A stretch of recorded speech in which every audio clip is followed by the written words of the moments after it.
엘리야가 하늘로 들려 올라간 후 그의 뒤를 이은 엘리사는 동일한 영감의 능력을 받았지만 그의 사역은 엘리야와 달리 폭풍 속의 불보다 잔잔한 빛처럼 온유하고 평화로웠습니다. 엘리야가 죄악을 꾸짖는 불의 선지자였다면 엘리사는 고통을 위로하고 상처를 치유하는 평화의 선지자였지요. 엘리야가 심판의 음성으로 백성을 일깨웠다면 엘리사는 사랑의 손길로 마음을 회복시켰습니다. 하나님께서는 불 가운데서도 말씀하시지만 조용한 속삭임 속에서도 역사하신다는 것을 엘리사를 통해 보여주셨습니다. 그가 요단강을 칠 때 물은 갈라져 길이 열렸고 사람들은 그를 보며 엘리야의 영이 엘리사 위에 머물렀다라고 말했습니다.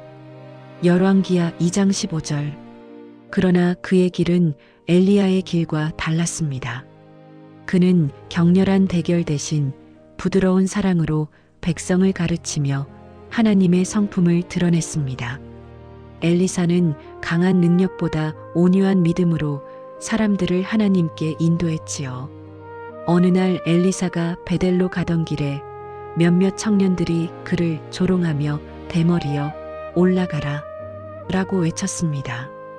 그들은 하나님의 종을 가볍게 여기며 거룩한 것에 대한 경외심을 잃은 사람들이었지요. 그러자 여호와께서 2마리 곰을 보내 그들을 징계하셨습니다. 열왕기하 2장 24절. 이 사건은 복수가 아니라 예의와 경건의 중요성을 일깨워주는 교훈이었습니다. 하나님은 당신의 종을 존중하지 않는 태도를 가볍게 여기지 않으시며 그분을 향한 경외는 언제나 인간의 예의와 연결되어 있다는 사실을 보여주셨지요.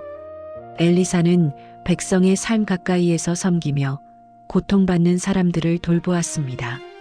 길가에 흉년이 들었을 때 선지자 학교의 제자들이 야생덩굴에서 얻은 열매로 수프를 끓였는데 그것은 독이 든 것이었습니다.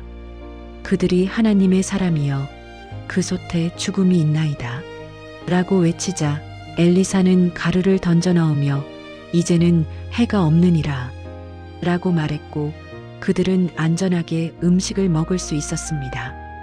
열왕기하 4장 41절. 하나님은 그분의 종을 통해 죽음이 생명으로 바뀌는 일을 행하셨고 그분의 능력은 일상의 평범한 자리에서도 드러났습니다.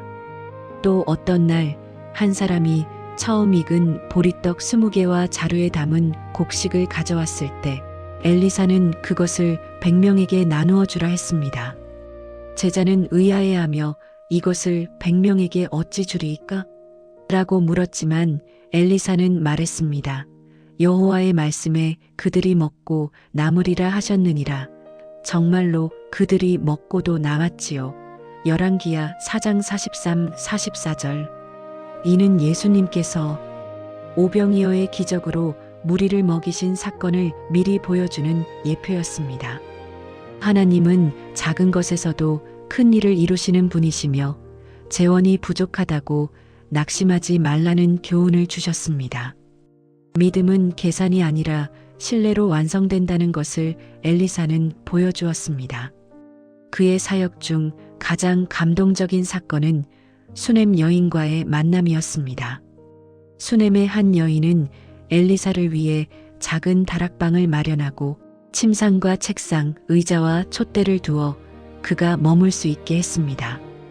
그 따뜻한 섬김을 하나님은 잊지 않으셨고 엘리사는 그녀에게 아들을 약속했습니다. 약속대로 아들이 태어났지만 어느 날 갑자기 아이가 죽게 되었습니다. 그러나 여인은 포기하지 않고 곧장 엘리사를 찾아갔습니다. 그녀의 믿음은 절망 중에도 흔들리지 않았습니다. 엘리사는 아이 위에 엎드려 간절히 기도했고 하나님의 능력이 임하자 아이는 다시 살아났습니다. 열왕기하 4장 35. 그 사건은 예수님께서 나사로를 살리신 일, 그리고 마지막 날에 주께서 죽은 자들을 부활시키실 일을 상징적으로 보여줍니다. 주 안에서 죽은 자들은 복이 있나니 요한계시록 14장 13절. 그리스도 안에서 죽은 자들이 먼저 일어나리라. 데살로니가전서 4장 1절. 엘리사의 기적 속에는 재림의 소망이 깃들어 있었고 하나님께서 잃은 자녀들을 다시 돌려주실 날을 미리 비춰주는 사건이었지요. 엘리사는 또한 가난한 과부의 집에 기름이 마르지 않게 하셨고 굶주린 제자들에게는 먹을 것을 나누어 주며 절망한 자들에게 소망을 심어 주었습니다. 그는 권세보다 섬김을, 명예보다 겸손을 택한 사람이었지요. 내 시작은 미약하였으나 내 나중은 심히 창대하리라. 욥기 8장 7절. 이 말씀처럼 엘리사의 사역은 처음에는 조용했지만 시간이 갈수록 깊은 평화와 은혜의 향기를 남겼습니다. 그의 생애는 또한 원수를 사랑하라는 하나님의 뜻을 실천으로 보여주었습니다. 전쟁 때 포로로 잡은 아람 군대를 죽이지 않고 오히려 음식을 대접하여 돌려보냈던 사건이 그것입니다. 그의 자비로운 행동은 적의 마음을 녹였고 이후로 아람 군대가 다시는 이스라엘을 침략하지 않았습니다. 폭력 대신 사랑으로 전쟁을 멈추게 한 이 사건은 온유한 대답은 분노를 쉬게 한다는 말씀의 실천이었습니다. 잠언 15장 1절. 엘리야의 사역이 하늘에서 불을 부르는 능력의 사역이었다면 엘리사의 사역은 상처를 어루만지고 평화를 심는 회복의 사역이었습니다.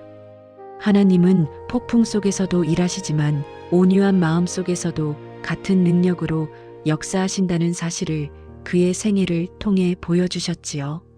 엘리사는 사람을 살리고 가정을 세우며 제자들을 양육했고 이스라엘 백성에게 평화의 길을 가르쳤습니다. 그의 이름은 능력보다 사랑으로 기억되었고 그의 기적은 놀라움보다 위로로 남았습니다. 그는 세상을 떠난 후에도 하나님의 능력으로 증거되었습니다. 어느 시체가 그의 무덤에 던져졌을 때 그 시체가 엘리사의 뼈에 닿자 곧 살아났다고 해요. 열왕기하 13장 21절. 하나님은 생명과 죽음의 경계를 넘어 역사하셨고 엘리사는 죽은 후에도 하나님의 영광을 나타내는 도구로 쓰임 받았습니다. 그의 생애는 단 한 가지 사실을 말해줍니다. 하나님께서 함께 하시면 죽음조차도 생명으로 바뀐다. 함께 기도할까요?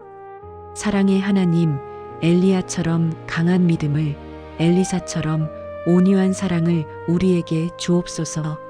세상의 결핍과 두려움 속에서도 낙심하지 않게 하시고 주께서 주신 작은 것에 감사하며 나누는 손길이 되게 하소서. 죽음이 생명으로 바뀌는 부활의 소망을 붙들고 원수를 용서하며 평화를 전하는 자로 살게 하옵소서. 예수님의 이름으로 기도드립니다.